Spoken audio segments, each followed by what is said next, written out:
Had a rough day at work? Whatever it was, just pause that thought.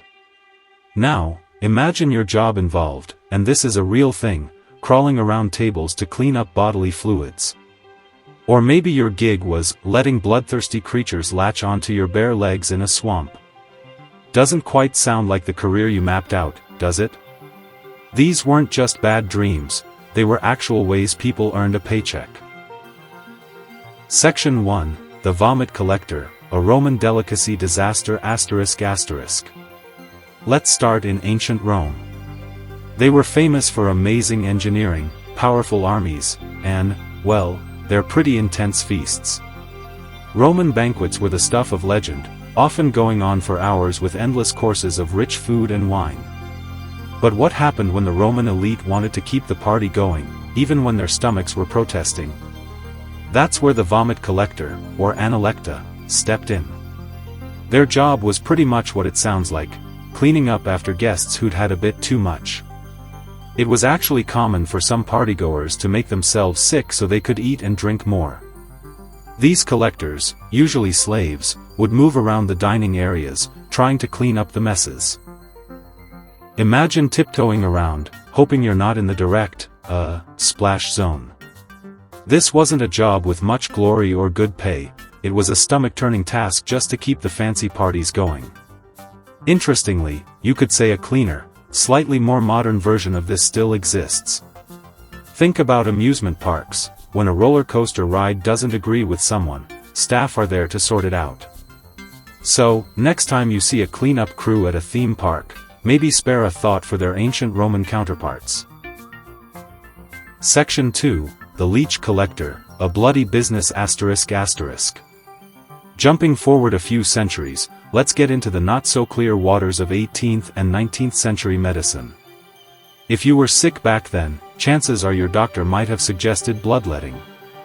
This was a common practice believed to cure all sorts of illnesses by balancing the body's humors. And the star of this medical procedure? The leech. But where did these little bloodsuckers come from? That was the job of the leech collector. These hardy folks, often women or children, had the truly unenviable job of gathering medicinal leeches. How they did it was pretty direct. They'd wade into marshes, bogs, and ponds, often with bare legs and arms, and just wait for leeches to attach themselves. Once enough leeches had latched on and started feeding, the collector would carefully remove them and sell them to doctors. This wasn't just unpleasant, it was genuinely risky. Losing blood regularly could lead to weakness and anemia, and the dirty water meant a high risk of infections. Despite the dangers and the low social standing, leech collectors played a vital, if unsettling, part in the medicine of their time, especially in places like Britain and Europe where leeches were in high demand. Section 3, The Groom of the Stool, a crappy job with royal perks ***. Now for a job that sounds absolutely awful but, believe it or not, came with a surprising amount of power, the Groom of the Stool. This was a position in the English royal court, especially important during the Tudor and Stuart eras. The main duty? Helping the king with his most private bodily functions. Yes, that means assisting the monarch on the toilet. The Groom of the Stool was responsible for keeping an eye on the king's bowel movements, for health reasons, supposedly, providing water, towels, and the portable toilet itself, called a close stool. They'd help the king get undressed and, yes, clean up afterward. While the tasks themselves were incredibly intimate and, to us, pretty gross, the job was highly sought after. Why on earth?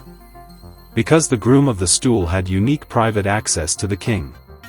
This closeness meant they often became trusted friends and advisors, and could actually influence important decisions, sometimes even matters of state. It's a wild example of how, sometimes, the messiest jobs could lead to some serious influence. Section 4, The Resurrectionist, a grave undertaking ***.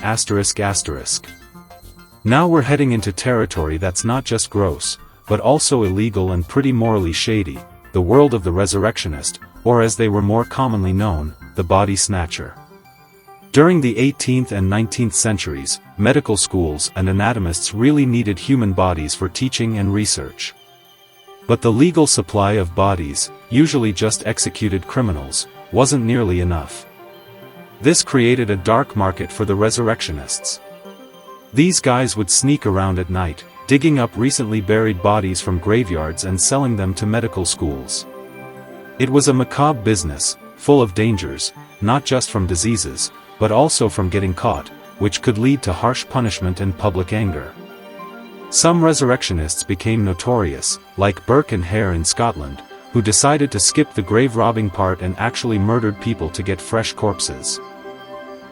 The actions of resurrectionists caused widespread fear, leading to things like coffin safes, called mort safes, and eventually, new laws like the Anatomy Act of 1832 in Britain.